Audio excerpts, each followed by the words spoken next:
원래 여호와를 경외하는 삶이라는 제목으로 주제로 이렇게 말씀을 준비하려고 했는데 양이 많아져 가지고 또 다음 주로 또 미뤄야 될 것 같습니다. 네, 우리 잠깐 기도하겠습니다. 참 좋으신 하나님 아버지 감사합니다. 2024년도 평안하게 지내게 하시고 또 새로운 한 해를 맞이하게 하시니 정말로 감사를 드립니다. 지난 한 해 우리를 평안하게 지켜주셨는데 새로운 한 해도 계속해서 우리를 붙잡아 주시고 우리에게 은총을 베풀어 주셔서 평안하게 지낼 수 있도록 인도해 주시기를 간절히 바라고 원합니다. 우리를 향하신 하나님의 은혜가 얼마나 크고 풍성하며 또 주께서 늘 은혜의 손길로 우리를 붙잡고 계심을 믿게 도와주시고, 그래서 2025년도도 하나님을 바라보고 의지하며 보낼 수 있도록 인도하여 주시옵소서. 이 시간 우리가 주의 말씀을 들을 때 정말 신앙생활을 어떻게 해야 하는가를 깨닫게 도와주시고, 그래서 하나님이 기뻐하는 신앙생활도 해나갈 수 있도록 인도하여 주시옵소서. 예수님의 이름으로 기도하옵나이다. 아멘. 저는 연말이나 연초가 되면 어떻게 하면 한 해 동안 신앙생활을 잘할 수 있을까, 그리고 우리 신앙생활에 가장 중요한 것이 무엇일까, 그리고 우리가 1년 동안 늘 기억하고 붙잡고 살아야 할 말씀이 무엇인가 하는 문제를 고민하게 됩니다. 2024년도를 마무리하면서 끊을 수 없는 하나님의 사랑이라는 제목으로 하나님의 말씀을 전했습니다. 새로운 한 해에 우리가 변함없이 우리를 사랑하시는 하나님을 의지해 살아야 한다고 생각했기 때문에 2024년도 마지막 주일에 하나님의 사랑이라는 주제로 하나님의 말씀을 전한 것입니다. 하나님의 사랑은 영원하고 변함이 없습니다. 우리가 당하는 어떤 일도 우리를 하나님의 사랑에서 끊을 수 없다고 합니다. 우리가 하나님의 사랑을 확신하고 그리고 믿음으로 하나님을 의지할 때 아무리 어렵고 힘들어도 넉넉히 이기는 삶을 살 수 있다고 말합니다. 오늘은 2025년도 첫 번째 주일입니다. 저는 오늘 여호와를 경외하는 삶이라는 주제로 하나님의 말씀을 전하려고 합니다. 제가 하나님을 경외하는 삶을 주제로 하나님의 말씀을 전하기로 결정한 것은 우리를 사랑하시는 하나님께 대한 우리의 가장 중요한 반응이 하나님을 경외하는 것이라고 생각했기 때문입니다. 하나님께서 우리를 사랑하면 우리가 어떻게 반응을 해야 되지요? 사랑하는 자에게는 뭐로 반응을 해야 됩니까? 사랑하는 자에게는 사랑으로 반응을 해야 되죠. 내가 당신을 사랑합니다. 그러면 어떻게 해야 돼요? 나는 당신을 좋아하기만 합니다. 그러면 안 되잖아요. 사랑하면 사랑으로 반응을 해야 됩니다. 그런데 왜 하나님께서 우리를 사랑하는데 우리가 하나님을 경외해야 된다고 말합니까? 우리가 아버지에 대한 사랑은 어떻게 나타나요? 아버지에 대한 존경으로 나타나지요. 아버지를 존경하지 않으면 아무리 아버지를 사랑한다 해도 그것은 참 사랑이 아니지요. 마찬가지입니다. 하나님께 대한 우리의 사랑은 하나님께 대한 경외로 나타나야 합니다. 따라서 하나님의 사랑에 대한 우리의 가장 중요한 반응은 하나님을 경외하는 것이라고 생각합니다. 우리는 하나님께 찬양하고 감사하고 순종하고 또 하나님을 사랑해야 하지만 이 모든 것의 밑바탕에는 하나님께 대한 경외하는 마음이 있어야 합니다. 하나님을 경외하는 마음이 없으면 하나님께 찬양하고 감사하고 순종하는 것 별로 의미가 없습니다. 우리가 하나님을 경외하는 마음으로 찬양하고 감사하고 또 순종할 때 우리의 찬양과 감사, 우리의 순종이 하나님께 연락이 됩니다. 이는 하나님을 경외하는 것이 얼마나 중요한가를 말해주고 있는 것이지요. 하나님을 경외하는 것이 너무 중요하기 때문에 시편 111편 10절은 여호와를 경외하는 것이 지혜의 근본이라고 말하고 있습니다. 하나님을 경외하는 것이 무엇이기에 이렇게 중요한 것일까요? 우리는 하나님을 경외한다고 말할 때 종종 하나님을 두려움의 대상으로 생각하는 경우가 많습니다.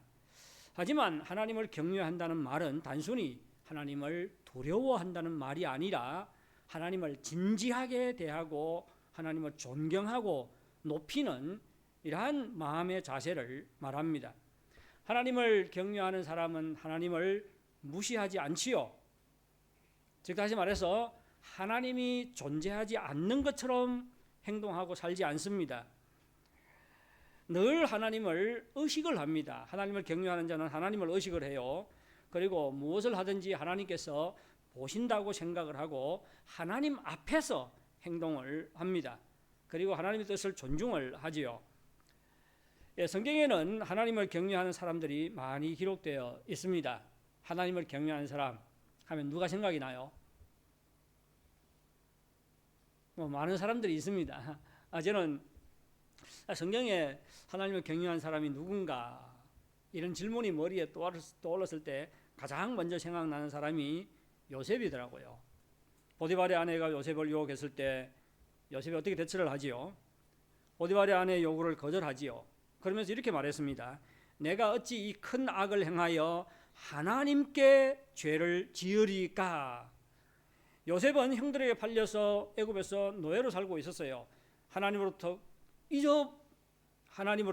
잊혀진 바 된 그런 사람처럼 된 것이지요. 하지만 그는 하나님을 늘 의식하면서 살았습니다.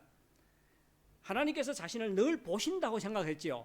그래서 하나님께 죄를 지을 수 없다 이렇게 말한 것입니다. 하나님 보시기에 악한 일을 행하기를 원치 않았습니다. 하나님 뜻대로 살려고 했어요.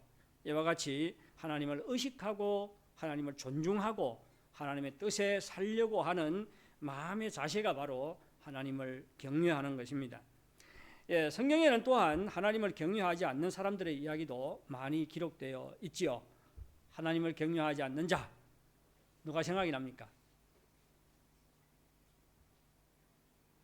누가 생각이 나요? 저는 가장 먼저 떠오르는 사람이 사무엘상 2장에 기록된 엘리 제사장의 두 아들이 생각나더라고요. 엘리의 두 아들은 제사장으로서 회막에서 섬겼습니다. 하지만 그들은 제사를 드리기 전에 어떤 짓을 했습니까? 제물을 막 빼앗아갔지요. 하나님께 제사를 드리려고 제물을 가져왔는데 그 제물을 빼앗아갔습니다. 고기를 빼앗아갔어요. 뿐만 아니라 회막에 수종드는 여인들과 동침함으로 회막을 더럽혔습니다. 그런데 그들의 아버지 엘리는 어떻게 했어요? 두 아들을 불러다가 이런 소문이 나는데 절대 그러지 말라 책망만 합니다. 그리고는 아무런 조치를 취하지 않아요. 두 아들이 이토록 타락을 했으면 어떻게 해야 됩니까? 몽둥이를 때려서 죽이든지 아니면 적어도 제사장 직분을 더는 행하지 않도록 금해하지 않을까요? 그런데 엘리는 어떻습니까? 책망만 해요. 그리고는 아무런 조치를 취하지를 않습니다. 하나님께서 이 일로 인해서 엘리 집안에 심판을 내릴 것을 말하지요. 그러면서 이렇게 말합니다. 나를 존중히 여기는 자를 내가 존중히 여기고 나를 멸시하는 자를 내가 경멸하리라. 나를 존중히 여기는 자를, 이 존중한다는 것이 무슨 말이에요? 경외한다는 말입니다.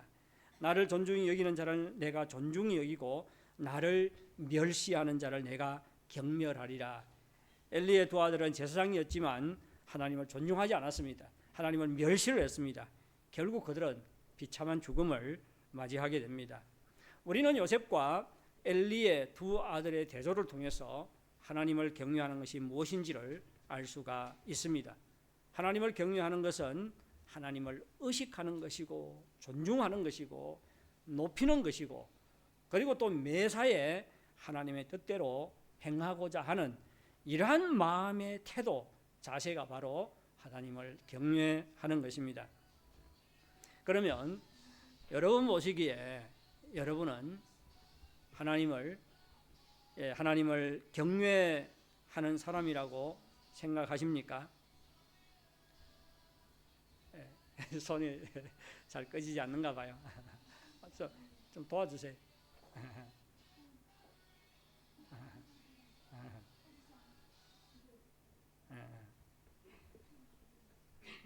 막 갑작스럽게 이렇게 당황스러울 때가 있습니다. 그러면 여러분 보시기에 여러분은 하나님을 경외하는 사람이라고 생각하십니까? 예, 하나님을 경외하는 것은 하나님에 대한 우리의 마음의 태도와 자세지요. 그래서 외적인 모습을 통해서는 우리가 하나님을 경외하는지 알 수가 없습니다. 뭐 교회 오면 아주 막 경건하고 뭐 그래 보여도 뒤에서는 막 나쁜 짓을 하는 사람들이 있지 않습니까? 목사도 마찬가지예요. 겉모습 보고 우리가 알 수가 없어요. 하지만 우리는 몇 가지 구체적인 행동을 통해서 우리가 하나님을 경외하는지 그렇지 않은지를 판단할 수가 있습니다. 우선 우리는 예배를 대하는 마음을 통해서, 예배를 대하는 태도를 통해서 판단할 수가 있습니다. 예, 하나님을 경외하는 자는 하나님을 의식하지요. 하나님 앞에 있다는 마음의 자세로 진지하고 성실하게 예배를 드립니다. 하지만 하나님을 경외하지 않는 자는 예배 장소에 와 있다 할지라도 내가 지금 하나님 앞에 나왔다는 그런 의식이 없어요. 예배 집중하지 않지요. 찬양을 불러도 노래를 하는 것이지 하나님께 찬양을 올려드리지를 않습니다. 하나님께 찬양을 한다는 그런 의식이 없이 찬양을 부르지요. 제가 한국에 있을 때, 한국에서 유학할 때요, 남서울 은혜교회 다녔는데 예배 시간이 되면 대부분 사람들이 예배 시간 전에 교회에 도착해서 주보를 보면서 찾기 쉽게 그날 예배 때 부를 찬양과 설교 본문을 찾아가지고 표시를 해놓는 성도들이 적지를 않았어요. 그때 우리가 그 교회에서는, 그 남서은혜 교회에서는 예배당을 짓지 않고 미랄 학교라고 자폐아 아이들을 가르치는 학교를 지었어요. 그래서 초기에는 예배 장소가 없었기 때문에 그 미랄 학교 그 따팅에서 예배를 드렸거든요. 그러니까 예배 장소가 아니기 때문에 뭐 꾸꾸이저 하잖아요. 그래서 영 불편했어요. 우리야 지금 뭐 PPT를 보면서 뭐 편하게 예배를 드리지만 그때는 뭐 이런 것도 없었습니다. 다 성경을 가지고 찬송가를 가지고 예배를 드렸거든요. 그러니까는 그 성도들이 다 성경과 찬송가를 가지고 교회에 와서 그날 예배 때 부를 찬양 미리 다 찾아놓고, 그리고 또 설교 본문도 다 찾아놓고, 그래서 예배 때 잘 찾을 수 있도록 표시를 해놓았습니다. 그런 다음에 많은 사람들이 조용히 기도를 하면서 예배를 준비했습니다. 근데 과거에는 더 했다고 하더라고요. 옛날에 그 신앙생활했던 성도들은 주일날에 헌금을 하기 위해서 헌금을 미리 준비를 했지요. 그리고 그 돈을 이렇게 쪼글쪼글 하니까 어떻게 했어요? 다리미질까지 해가지고 돈을 반듯하게 폈다고 합니다. 여러분, 이러한 행동을 통해서 우리는 그분들이 예배를 얼마나 중시하고 하나님을 얼마나 경외했는가를 엿볼 수가 있습니다. 여러분, 예배는 하나님께 드리는 것이고 하나님과 만나는 시간이지요. 그런데 참 일부 예배에는 지각하는 사람들이 많아요. 그래서 제가 오늘 막 호되게 이야기를 해놨는데 지난번에 한번 막 지각하지 말라고 이야기해놨는데도 막 바뀌지가 않아요. 저는 참 이 모습 보면서 마음이 참 안타깝더라고요. 뭐 일이 있어서 예배에 지각할 수가 있지요. 그렇지 않습니까? 피할 수 없는 돌발 상황이 벌어지면 예배에 지각하는 것을 피할 수가 없습니다. 하지만 습관적으로 예배에 지각하게 되면 우리의 신앙에는 문제가 없다고 할 수가 없습니다. 우리는 출근할 때 거의 지각하지 않잖아요. 왜요? 지각하면 곧바로 상사로부터 책망을 듣지 않습니까? 그리고 우리가 중요한 사람을 만날 때 지각하지 않습니다. 그 사람을 존중하기 때문이에요. 그 사람과의 관계를 중요시하기 때문입니다. 그런데 만일 우리가 습관적으로 예배 지각한다면 우리는 하나님을 우리 직장 상사나 우리가 만나는 사람들보다도 더 존중하지 않는 것입니다. 하나님이 우리 마음에 차지하는 무게가 직장 상사나 우리가 중요하게 여기는 사람보다 더 가볍고 가치 없게 생각하는 것입니다. 그렇지 않습니까? 우리는 예배를 대한 태도에서 우리가 하나님을 경외하는지 그렇지 않은지를 판단해 볼 수가 있습니다. 지난 주일에 열린 교회에 설교 녹화를 위해서 주일 아침 6시 한 40분쯤에 제가 교회에 도착을 했어요. 설교를 녹화를 하고 있는데 두 자매님이 교회에 왔더라고요.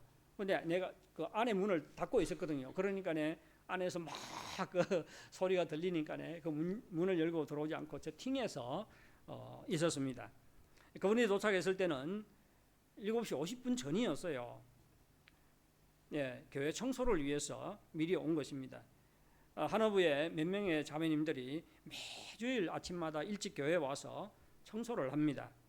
우리가 깨끗한 장소에서 예배를 드릴 수 있는 것은 뒤에서 말없이 섬기는 분들이 있기 때문입니다.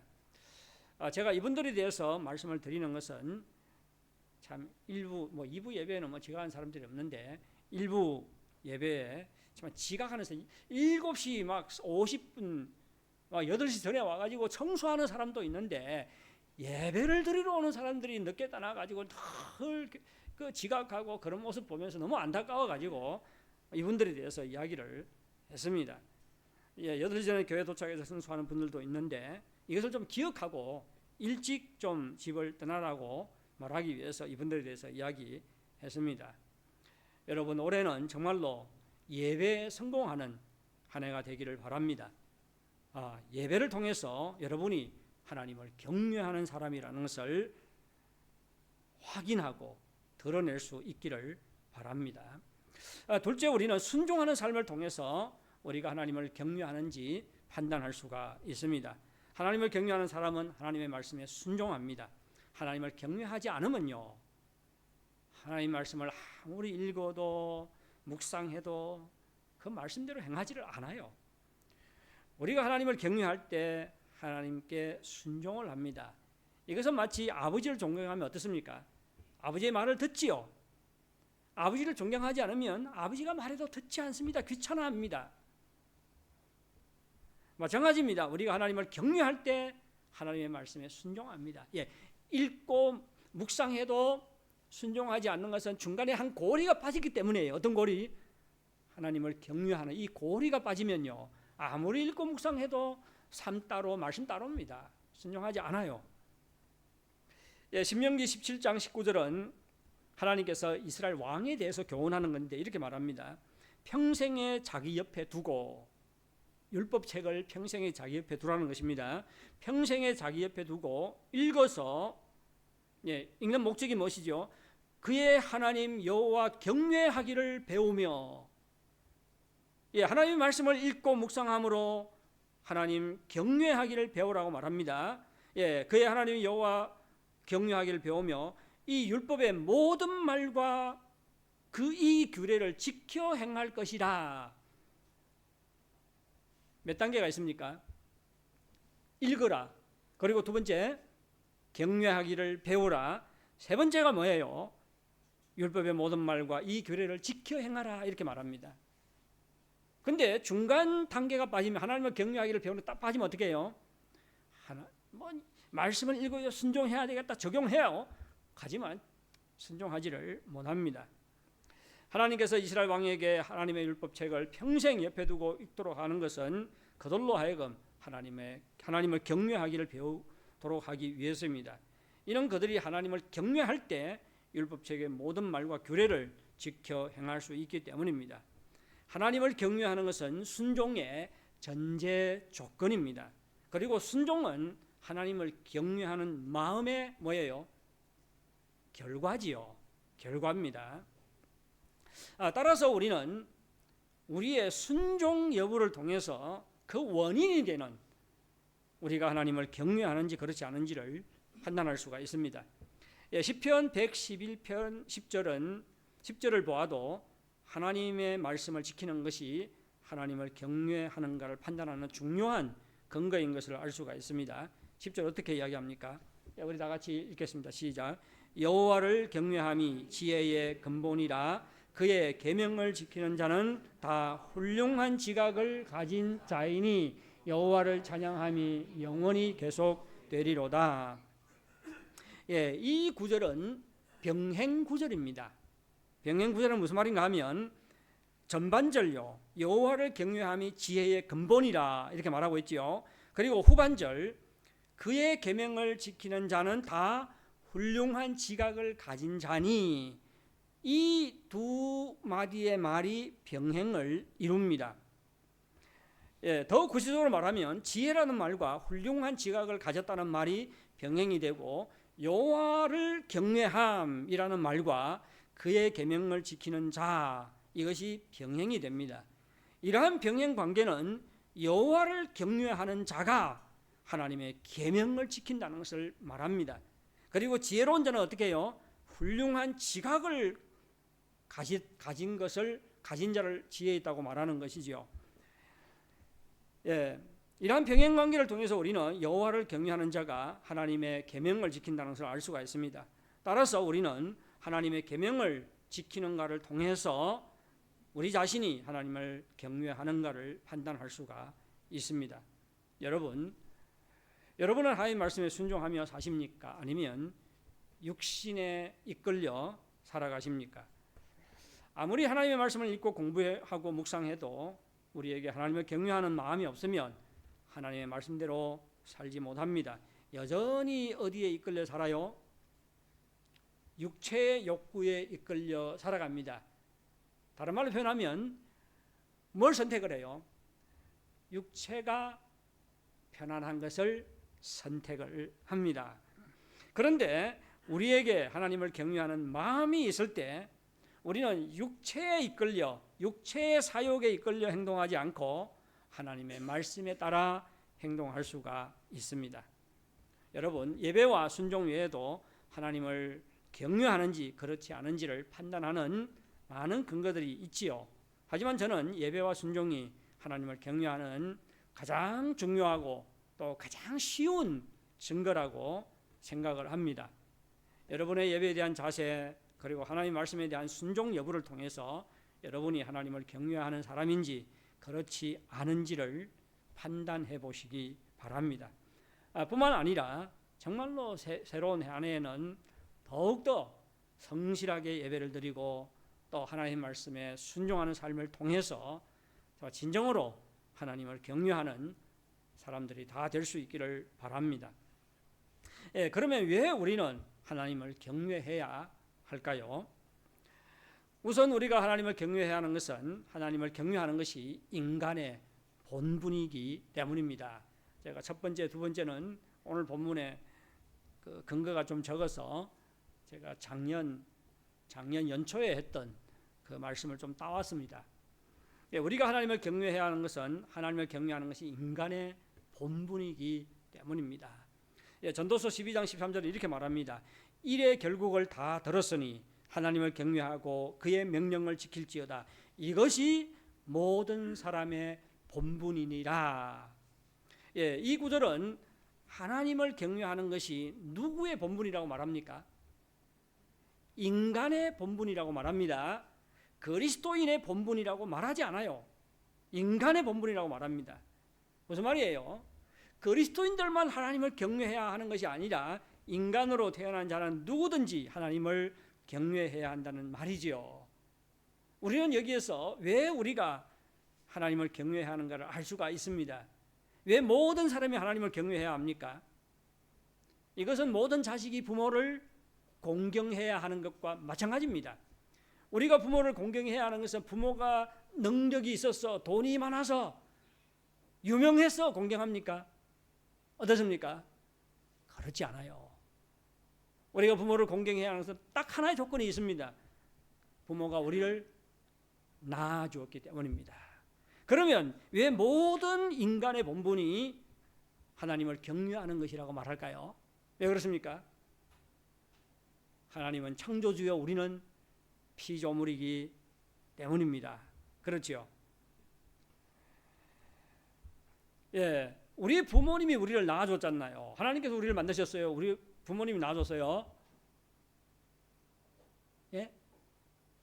아담과 창조는 아담과 하와는 하나님께서 만들었지만 우리는 다 부모님이 낳았잖아요. 다 맞습니다. 부모님이 우리를 낳아줬지만 하나님께서는 우리 어머니의 모태에서 우리를 지으셨지요. 만드셨습니다.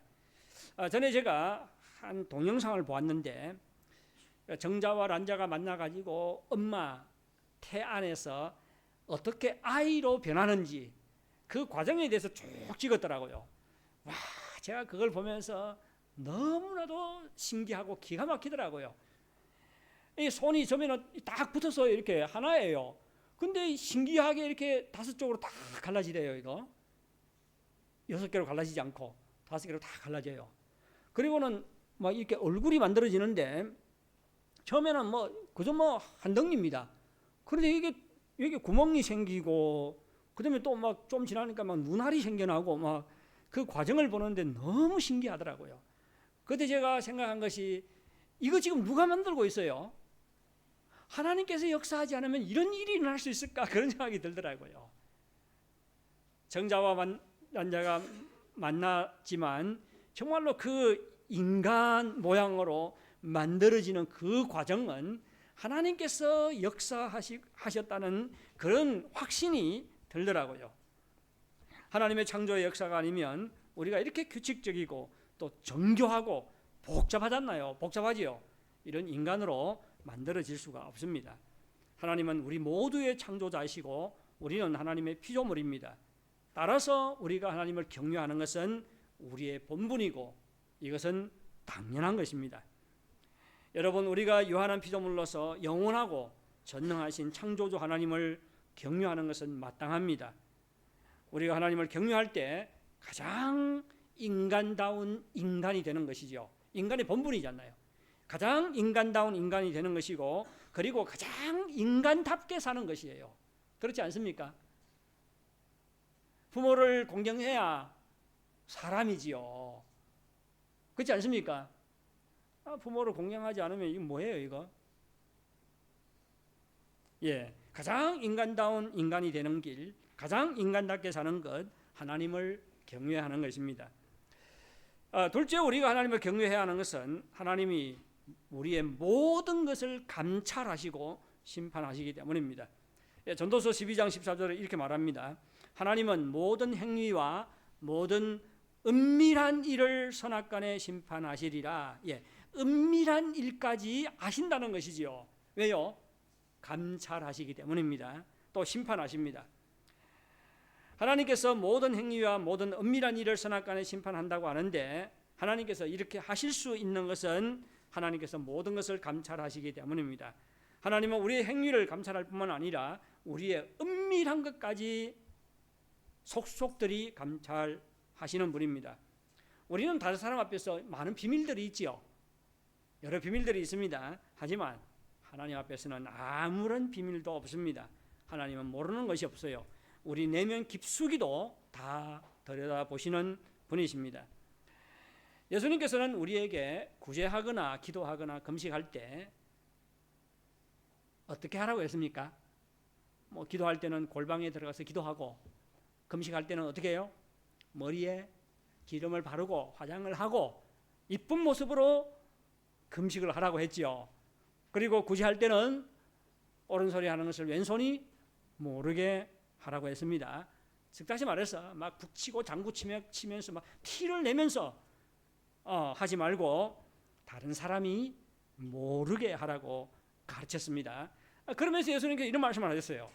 은밀한 중에 보시는 너희 아버지께서 갚으시리라. 무슨 말입니까? 다른 사람은 모를지라도 하나님은 어떻게 돼요? 너무나도 잘 아신다는 것이지요. 하나님은 모든 은밀한 일까지 다 보시고 선악간에 심판하시는 분이십니다. 하나님께 감출 수 있는 것은 아무것도 없어요.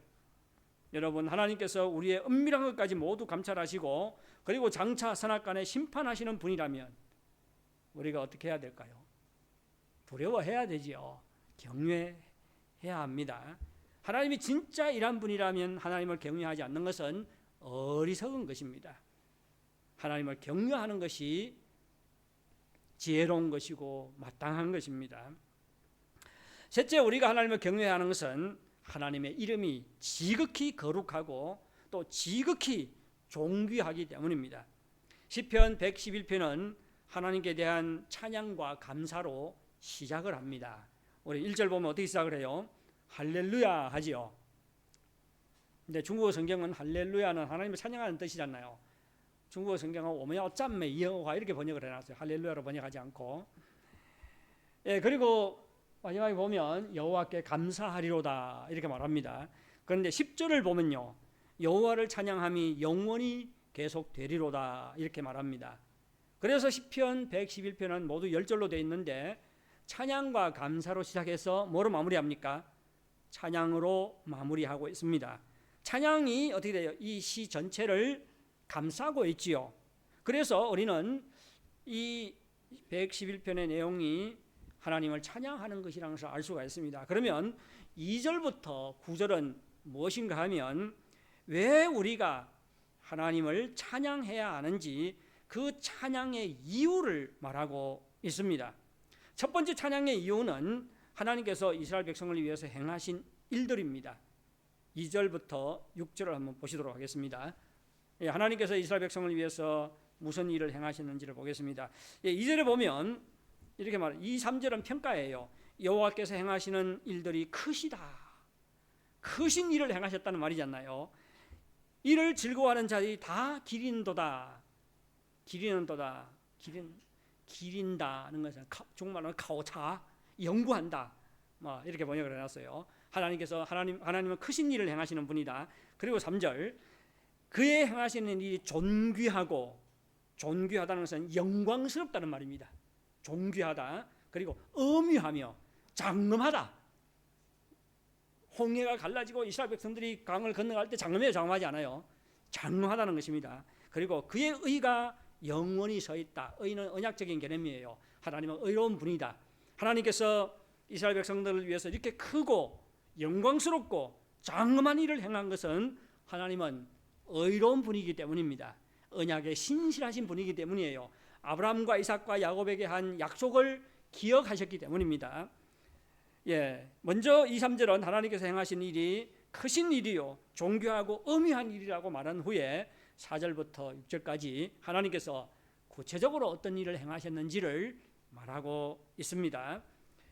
우리 4절부터 6절까지를 읽을 때 하나님께서 어떤 구체적인 일을 행하셨는지를 기억하시면서 읽도록 하겠습니다. 4절 제가 읽고 우리 5절 6절 다 같이 읽겠습니다.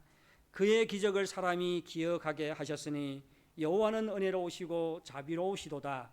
여호와께서 자기를 경외하는 자들에게 양식을 주시며 그의 언약을 영원히 기억하시리로다. 그가 그들에게 문나라의 기업을 주사 그가 행하는 일의 능력을 그들에게 알리셨도다. 분명하지요. 6절, 그가 그들에게 문나라의 기업을 주사 뭘 말합니까? 가나안 땅 정복, 그렇죠? 가나안 땅을 줬잖아요. 기업으로 줬잖아요. 그러면 5절은 뭡니까? 여호와께서 자기를 경외하는 자들에게 양식을 주시며 뭘 말합니까? 어디서? 양식을 주시면 어떤 사건을 말해요? 광야에서 만나와 메추라기로 그들을 배불리 먹이신 사건, 그것을 말하죠. 광야에서 그들을 인도하시고 보호하시고 그들의 필요를 풍성하게 공급하신 그 사건을 가리킵니다. 그래서 우리 앞으로 추론해 볼 때 4절은 그럼 무엇을 말할까요? 그의 기적을 사람이 기억하게 하셨으니 여호와는 은혜로우시고 자비로우시도다. 여기 보면 그의 기적이라고 말하고 있습니다. 뭘 말하고 있을까요?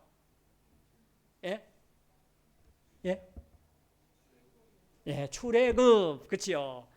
열장을 내리시고 애굽에서 건져내시고 그다음에 홍해를 마른 땅까지 건너게 하고 이것을 말합니다. 그러면 그런데 하나님께서 보세요. 하나님께서 이러한 기적을 행하신 것은 뭐 때문입니까? 여호와는 은혜로우시고 자비로우시도다. 하나님께서 이스라엘 백성들에게 은혜와 자비를 베푸신 사건이죠. 하나님께서 애굽의 노예에서 이스라엘 백성을 구원해내시고 그들을 광야에서 인도하시고 양식을 공급하셨습니다. 뿐만 아니라 이스라엘 백성을 가나안 사람들을 물리치고 그 땅을 차지하게 했습니다. 하나님께서 이스라엘 백성을 위해서 이렇게 크고 영광스럽고 장엄한 일을 행한 것은 하나님은 은혜와 자비가 풍성하기 때문입니다. 또한 능력이 많으시기 때문이죠. 이와 같이 하나님께서 행하신 일들, 하나님의 능력, 은혜와 자비, 이 모든 것은 우리가 하나님을 경외해야 하는 중요한 이유들인 것입니다. 2절부터 6절에서 하나님께서 이스라엘 백성을 위해서 행하신 일들로 인해서 하나님께 찬양과 감사를 올려드린 저자는 7절과 8절에서 하나님의 언약의 말씀은 확실하고 믿을만하다고 말합니다. 7절 8절을 보겠습니다. 그의 손이 하는 일은 진실과 정의이며, 이것은 앞의 내용과 관계된 것 같아요. 그 다음부터는 하나님의 말씀에 대해서 나옵니다. 7절요. 그의 법도는 다 확실하니. 그의 법도 뭘 말합니까? 하나님의 말씀이지요. 계명과 율법을 말합니다. 다 확실하니 믿을만하다는 뜻입니다. 확실하다. 그리고 영원무궁토록 뭐한 거다? 정하신 것이요. 영원히 변치 않는 하나님의 언약의 말씀이라는 것이지요. 뭘 오늘 이랬다가 내일 저랬다가 그런 것이 아니라는 말입니다.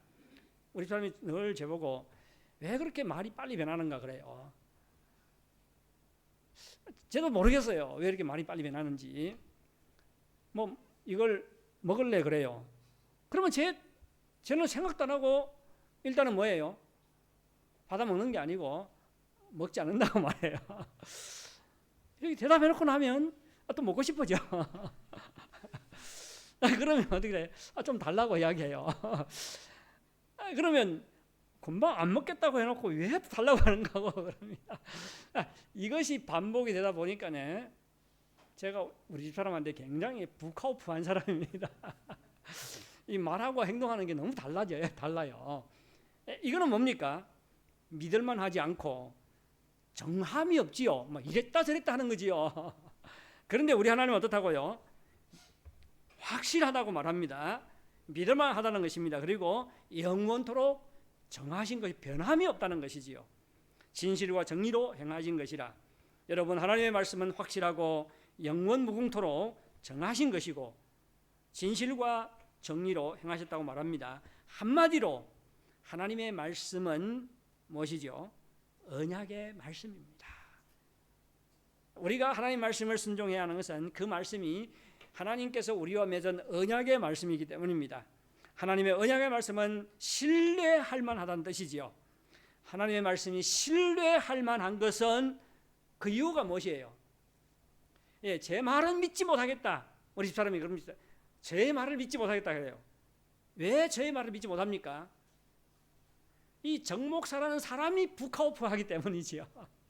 우리가 하나님의 말씀을 신뢰하는 것은 뭐 때문입니까? 하나님께서 언약의 말씀에 따라서 행하시는 신실한 분이기 때문입니다. 시편 11편 저자는 2절과 8절에서 2절부터 8절에서 하나님께 감사와 찬양을 드리는 두 가지 이유를 말한 다음에 9절에서 이 두 가지 이유를 한 구절로 요약을 하고 있습니다. 우리 9절 다 같이 읽도록 하겠습니다. 시작. 여호와께서 그의 백성을 속량하시며 그의 언약을 영원히 세우셨으니 그의 이름이 거룩하고 지존하시도다. 보세요. 여호와께서 그의 백성을 속량하시며, 속량이라는 말로 출애굽 광야에서 먹이신 사건, 그리고 어떻게 가나안 땅까지 인도하신 사건, 이 사건을 속량이라는 말로 요약을 하고 있습니다. 그 다음에 그의 언약을 영원히 세우셨으며 그들에게 계명을 주시고 율법을 주시고 또 그 율법과 계명, 이 이스라엘 백성과 맺은 언약에 따라서 신실하게 그들을 대하시는 이런 하나님이라고 말합니다. 그런 다음에 하나님의 이름이 거룩하고 지존하시다고 말합니다. 이스라엘 백성을 속량하시고 그들과 언약을 맺으신 하나님의 이름은 거룩하고 지존합니다. 여러분, 하나님께서 행하신 일 그리고 이스라엘 백성과 맺은 언약의 말씀은 하나님의 이름이 거룩하고 지극히 존귀하다는 것을 말합니다. 하나님의 이름이 지극히 거룩하고 존귀하기 때문에 우리는 하나님의 이름을 망령되이 일컫지 말아야 되죠. 제3계명. 반대로 우리는 어떻게 됩니까? 하나님의 이름을 경외해야 하는 것입니다. 하나님을 경외해야 하는 것입니다. 하나님을 경외하는 것이 우리의 본분입니다. 그리고 여호와를 경외하는 것이 지혜의 근본이며 시작입니다. 우리는 아버지의 이름을 마음대로 부르지를 않지요. 제가 전에도 말씀드렸다시피 누가 우리 아버지의 이름을 묻는다면 어떻게 대답해요? 정자, 숫자, 만자입니다. 이렇게 대답합니다. 아버지 이름을 말하지 않아요. 지금은 막 말하는데 과거에는 그러지 않았지요.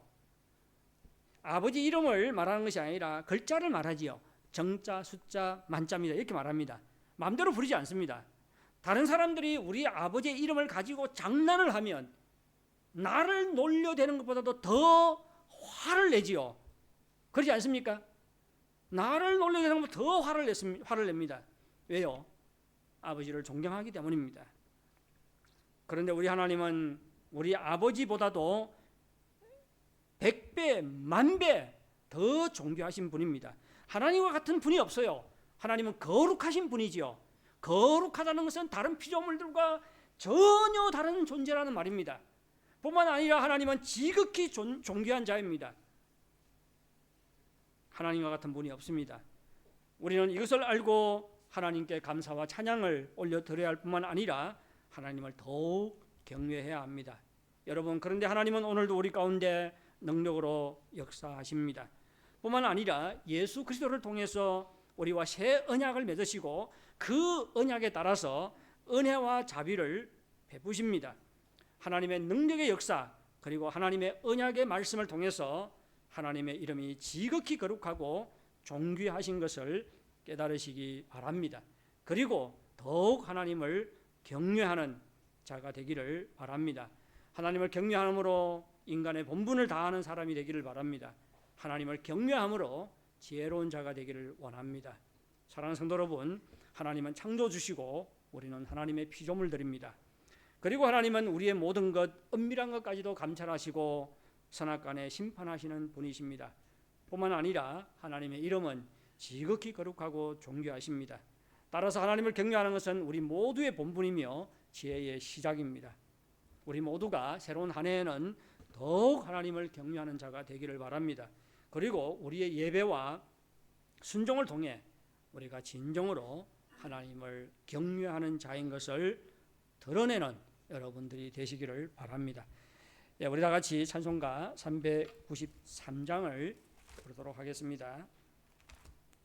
오 신실하신 주, 예, 하나님의 행하신 일, 하나님께서 행하신 일, 그리고 하나님의 인도하심, 이 모든 것은 정말로 한마디로 하나님의 신실하신 분이다, 이렇게 요약할 수가 있겠습니다. 주일날이 아니고 1월 1일 날에 이곳에서 하나부 청년부가 이렇게 모임을 했어요. 제가 10시 20분쯤에 모임에 참가하기 위해서 도착을 했는데 저희들이 제법 돌아가래요. 집으로 돌아가라 그러더라고요. 저는 깜짝 놀랐어요. 제가 참가하지 않아도 되는가? 그래서 돌아가라 그러길래 제 마음이 어떻겠습니까? 이제는 늙었구나 생각을 한 게 아닙니다. 이제는 내가 없어도 잘 돌아가는구나 생각을 했어요. 그래서 얼싸좋다고 우리 집사람하고 돌아갔습니다. 돌아가는데 얼마나 마음이 가벼운지 돌아가면서 제가 우리 집사람한테 그랬어요. 참 너무 감사하다고. 왜? 왔더니 막 이 장소 말이야 다 이렇게 지금은 뭐 이렇게 의자가 이렇게 놓여 있잖아요. 제가 그 1월 1일 전에 식명고지에 가서 그 주어를 4개를 가왔어요. 그거를 딱 펴놓고 이렇게 동그랗게 또 이렇게 만들어 놨더라고요. 그러니까 와 보니까네 막 얼마나 막 그 로안하기도 하고 잘해놓기도 하고. 근데 그 모습을 보는 순간 얼마나 제가 마음에 감사가 되는지요. 우리 장소니까네 뭐 아무렇게 써도 되잖아요. 그렇지 않습니까? 막 더럽히면 또 청소하면 되고 뭐 그 모습 보고 얼마나 감사하든지. 그래서 제가 돌아가면서 우리 사람한테 그랬어요. 참 이 장소 우리 주한 거 너무 감사하다고 다시 한번 뭐 거기에 대해서 감사하게 됐어요. 그러니까 우리 사람이 또 한 수 더 뜨더라고요. 원래 우리가 수마 3층하고 이곳 이 두 곳을 가지고 우리가 좀 그 의견이 갈렸어요. 우리 장수하기 전에 이게 엄청나게 이게 포했습니다. 낡았어요. 네, 그래도 제가 끝까지 여기를 해야 된다고 견지를 했어요. 그래서 이 장소를 정하게 됐는데 우리 사람이 저보고 당신 결정 잘한 것 같다 그렇게 칭찬을 하더라고요. 그러니까 마음이 한결 더 가벼워지더라고요. 저는 우리가 1년 동안 이 장소를 사용했는데 이 장소를 생각할 때마다 우리가 2023년도에 얼마나 큰 어려움들을 겪었습니까? 뭐 장소 장시하느라고 돈도 많이 쓰고 그런데도 거기서 3번밖에 예배를 드리지 못하고 물렸잖아요. 참 그때는 까마득했는데 지금 생각해 보면 정말로 모든 것이 합력하여 선을 이루시는 하나님이신 것 같아요. 그 장소보다 훨씬 좋잖아요. 그렇지 않습니까? 그 장소보다 훨씬 좋습니다. 하나님께서 한 문을 이렇게 닫으니까 더 좋은 문을 열어주신다는 생각이 듭니다. 정말로 하나님께서는 우리 가운데 거하시고 행하시고 또 신실하게 우리를 인도하시는 분이십니다. 그것을 생각하면서 이 찬양을 부르도록 하겠습니다.